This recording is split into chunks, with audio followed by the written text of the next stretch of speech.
The FBI is pounding on the glass doors of your Houston headquarters, and you are finally realizing that your entire empire was built on nothing but bad math and expensive scotch. You just wiped out $600 million in a single afternoon, and you did it with a laugh.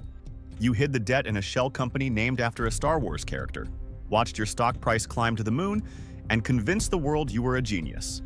Now, the music has stopped. The glass is vibrating under the FBI's heavy strikes. Let's talk about how you built the biggest corporate lie in American history. It is 1999. You are Enron. You trade everything: natural gas, internet bandwidth, weather futures. The office is a temple of glass and ergonomic steel, where the air conditioning hums at a constant sterile temperature. Your traders are the new rock stars. They drink imported champagne at 10 a.m., and the high-speed terminals click like a rhythmic, hungry pulse that never skips a beat. You are America's most innovative company, and everyone is buying what you are selling. But behind the glass, the foundation is rotting. You are hemorrhaging cash. You are using special-purpose entities to bury it, hiding the decay beneath layers of complexity. You don't see people, you see leverage. You don't see risk. You see an opportunity to move numbers between Excel spreadsheets. It's 3 a.m. in a conference room that smells of cold coffee and stale ambition. You are a high-level accountant, and your hands are shaking as you sign the documents. You name these entities Jedi, Obi-Wan, Raptor. You laugh when you sign them because you think the absurdity makes you untouchable. You watch the liabilities jump from the balance sheet into the void. It's magic. It's fraud. It's effortless. You look at the screen and think, this isn't a crime, it's an efficiency. It feels like you finally hacked the system, found the shortcut that everyone else was too slow to see. It's intoxicating to be the smartest person in the room, until you realize you're the only one who has to remember the lie.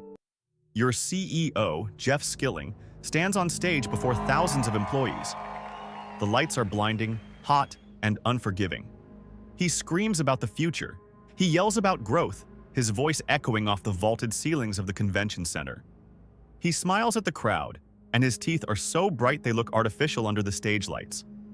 While he talks, his hand is tucked deep in his pocket, clutching his phone. He is dumping his shares, he is selling his stake, he is getting out while you, the employees, the investors, the people who sacrificed your retirement to own a piece of his success, are still buying. The room is stale, recycled, and smells faintly of nervous sweat and high-end cologne. Bethany McLean, an analyst, sits in a cramped office surrounded by towers of paper that smell like old dust and frustration. She is staring at a 10K filing. She is looking at the footnotes, the tiny microscopic text that you thought no one would ever read. She pores over the spreadsheets until her eyes burn. She sees the ghost money. She sees the black hole where the profit should be. She writes one word: sell.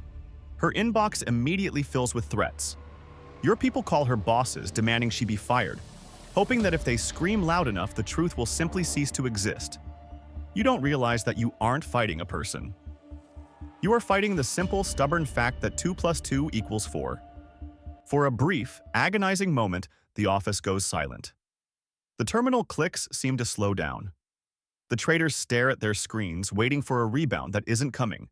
It's that final, breathless second of equilibrium, the exact moment where you realize that no amount of phone calls or press releases can stop the physics of a collapsing market.